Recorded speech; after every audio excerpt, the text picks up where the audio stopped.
خطبہ ارشاد فرمانے کے بعد آپ کی خدمت بابرکت میں ایک مینڈا حاضر کیا جاتا. میرے نبی پاک صلی اللہ تعالی علیہ وسلم اسے اپنے ہاتھوں سے ذبح فرماتے اور کہتے اللہم ھذا عن امتی جمیعا ممن شہد لک بالتوحید وشہد لی بالبلاغ. اے اللہ پاک یہ قربانی میرے ہر اس امتی کی جانب سے ہے جو تیرے ایک ہونے اور میرے دین پہنچا دینے میں گواہی دیتا.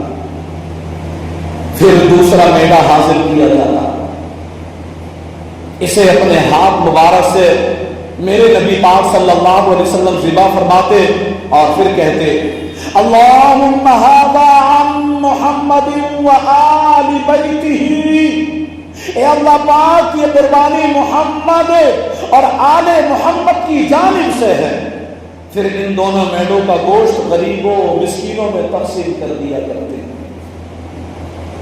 نبی پاک صلی اللہ علیہ وسلم خود اور آپ کے گھر والے بھی اسے تناول فرماتے اس گوشت کو. اچھا گوشت کی بات آئی تو میں آپ کو بتاؤں, آج ہمارے یہاں جانور خرید کے لائے جاتے ہیں تو بعض ہمارے اسلامی بھائی بڑی اچھی بات ہے کیونکہ قربانی کا مطلب یہ ہے کہ اپنی کنجوسی کو قربان کرنا, اپنی انا کو قربان کرنا اور اللہ کی راہ میں دل کھول کر کے اچھا جانور خریدنا, وہ چاہے کتنا ہی مہنگا کیوں نہ تو وہ قربان کرنا. آج لوگ کیا سوچ رہے ہوتے ہیں کہ میں 60,000 کا جانور لایا ہوں, 80,000 کا جانور میں نے خریدا, لاکھ روپے کا میں نے جانور خریدا. بلکہ کچھ تو مثال پیش کرتے ہیں. ابھی میں نے سنا ہمارے ایک بھائی انہوں نے کل ذکر کیا مجھ سے کہ ایک شخص ہے جو مراد آباد ضلع میں رہتا ہے, اس نے 16 لاکھ روپے کا ایک جانور خریدا. کتنے کا؟ 16 لاکھ روپے کا جانور. اب 16 لاکھ روپے کا جانور کوئی ہمارے نگریہ آنگن میں لے آئے تو لوگ دور دور سے اس کو دیکھنے کے لیے آئیں گے. تو اتنے بھاری رقم کے جانور خرید کر کے لوگ اللہ کی رضا کے لیے قربانی پیش کرتے ہیں. اور اچھا ہم نے پچھلے جمعے کو گفتگو سنی تھی, گفتگو کا ہمارا عنوان ہی تھا دل کی کیفیت قربانی میں کیسی ہونی چاہیے, یہی ذکر تھا نا. تو مین چیز جو اللہ کی بارگاہ میں دیکھی جاتی ہے, قبول کی جاتی ہے, وہ مال نہیں ہے, وہ گوشت نہیں ہے, وہ کھال نہیں ہے, وہ خون نہیں ہے. ہم جانور لائے, پیسہ خرچ کیا, کھال دینی کاموں میں چلی گئی, گوشت خود بھی ہم نے کھا لیا اور غربا میں دوست احباب میں تقسیم کر دیا, کھا لیا گیا. خون زمین میں چوس لیا, بچا کیا؟ تو پیارے مسلمانوں جو بچا ہے اسی کا نام ہے دلی کیفیت, اسی کا نام ہے تقوی و طہارت, اسی کا نام ہے محبت الہی, اسی کا نام ہے محبت رسول. جب دل کے اندر محبت رسول جوش مارتا ہے, جب دل کے اندر محبت الہی جوش مارتا ہے, جب دل کے اندر تقوی و طہارت آتا ہے, تو یہ وہ کیفیت ہے کہ جس کو اللہ کی بارگاہ میں مقبولیت ملتی ہے. اور اسی کی بنا پر اللہ پاک اپنے بندے کو زمین سے اٹھا کر آسمان کی بلندیوں تک پہنچا دیتا. تو کئی لوگوں کو ہم نے یوں بھی دیکھا ہے کہ وہ جانور بڑا مہنگا لے کر آتے ہیں لیکن اس پر اکڑ دکھاتے ہیں, تکبر دکھاتے ہیں. اور بھائی ہاتھ جوڑ کر بڑے خلوص کے ساتھ, بڑی محبت کے ساتھ عرض ہے, ہم جانور لے کر کے آئے, مہنگا لے کر کے آئے یا مدہ لے کر کے آئے, اکڑ کس چیز کی؟ اللہ پاک نے تجھے پیسہ دیا, تجھے دینے والا بنایا. جانور یہ اللہ کی نعمت ہے, اسے خوبصورتی اللہ پاک نے دی, اس کی خوبصورت آنکھیں اللہ نے بنائی, اس کا خوبصورت جسم اللہ نے بنایا, اس کے خوبصورت سینگ وغیرہ جو بھی یہ اللہ نے بنائے، پیسہ تجھے اللہ نے دیا، یہ ساری نعمتیں اللہ پاک نے تجھے دی ہیں، اب تجھے اللہ کا شکریہ ادا کرنا چاہیے۔ تکبر کس چیز کا ہے؟ گھمنڈ کس چیز کا ہے؟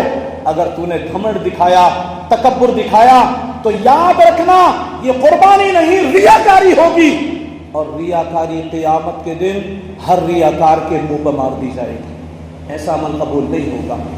تو ہم جو بھی کریں، اچھا یہاں پر ایک چیز اس بات کو روک کر یہی ایک بات اور عرض کروں میں، ہم جانور ہی تو ذبح کرتے ہیں اللہ کے نام پر، ہم نے جو پیسہ کمایا، پیسہ تو ہاتھ پیر کا بیل ہے بھائی، اس پیسے سے ہم قربانی کرتے ہیں تو ہم جانور کی قربانی دے رہے ہیں۔ آپ ذرا سیدنا حضرت ابراہیم خلیل اللہ علی نبینا وعلیہ الصلوۃ والسلام کی بارگاہ میں جائیں اور دیکھیں سیدنا حضرت ابراہیم خلیل اللہ علی نبینا وعلیہ الصلوۃ والسلام نے جو قربانی دی تھی وہ کیسی عظیم قربانی دی تھی۔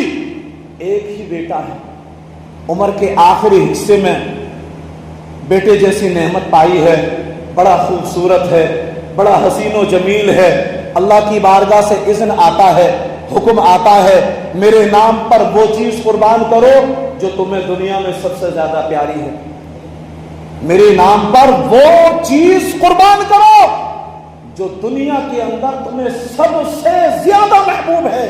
اور مسلمانوں ہم تو جانور بھی لے کر کے آتے ہیں نا، تو کم داموں والا لے کر کے آتے ہیں، دبلا پتلا لے کر کے آتے ہیں، کیا واقعی ہمارے تمہارے لیے یہ دنیا میں سب سے زیادہ محبوب ہوتا ہے؟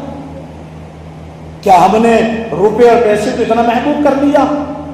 ہم تو جانور ذبح کر رہے ہیں اور وہ بھی کم پیسوں والا، لیکن سیدنا ابراہیم خلیل اللہ علیہ الصلوۃ والسلام کے عمل کو دیکھو، جب حکم ہوا کہ محبوب چیز کو میری بارگاہ میں قربان کرو تو آپ نے ذہن دوڑایا، پھر آپ نے سمجھ لیا کہ اس دنیا کے اندر مجھے میرے بیٹے سے زیادہ دنیا میں تو کوئی محبوب نہیں۔ پھر آپ نے رب کے حکم کے مطابق سیدنا حضرت اسماعیل ذبیح اللہ علی نبینا وعلیہ الصلوۃ والسلام کو مینا کی وادی میں لے جاتے ہیں، ہاتھ پیر باندھتے ہیں اور ان کے اپنے آنکھوں پر پٹی باندھتے ہیں، چھری کو تیز کرتے ہیں اور پھر گلے پر چھری چلا دیتے ہیں، اللہ کے نام پر بیٹے کی قربانی کو پیش کر رہے ہیں۔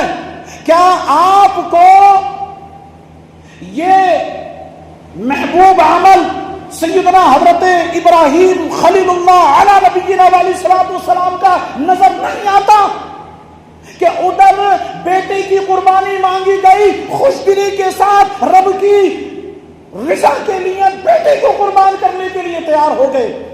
ہم جانور ذبح کرتے ہیں، عقل کس چیز کی ہے؟ ہم اپنے مال میں سے کچھ خرچ کر کے جانور خرید کے لاتے ہیں اور اس کو رب کی رضا کے لیے قربان کرتے ہیں، تکبر کس چیز کا ہے؟ نہیں کرنا چاہیے تکبر، رب کی رضا کے لیے کریں جو بھی کریں۔ اللہ پاک ہم سب کو مصطفیٰ کریم صلی اللہ علیہ وآلہ وسلم کی پیاری پیاری سنتوں کو ادا کرنے، سنتوں کے مطابق زندگی گزارنے کی توفیق عطا فرمائے۔ بالخصوص ہم سب کو قربانی جیسا پسندیدہ اور عظیم عمل کرنے کی توفیق عطا فرمائے، ہم سب کو خوش دلی کے ساتھ قربانی کرنے کی توفیق عطا فرمائے، اور اس قربانی میں صرف قربانی ہی نہیں، جانور کی قربانی نہیں، بلکہ اپنی انا کو بھی قربان کرنے والا اللہ پاک ہم سب کو بنائے، اپنے گھمنڈ کو بھی قربان کرنے والا بنائے۔ اللہ پاک ہم سب کو عجز و انکساری عطا فرمائے، ہم سب کو اخلاق کا پیکر بنائے، کردار صاف ستھرا بنائے، سوچ اچھی بنائے، اور ہمارے دلوں کو علم کے لیے کشادہ بنائے۔ آمین بجاہ النبی الامین۔ وآخر دعوانا ان الحمد للہ رب العالمین۔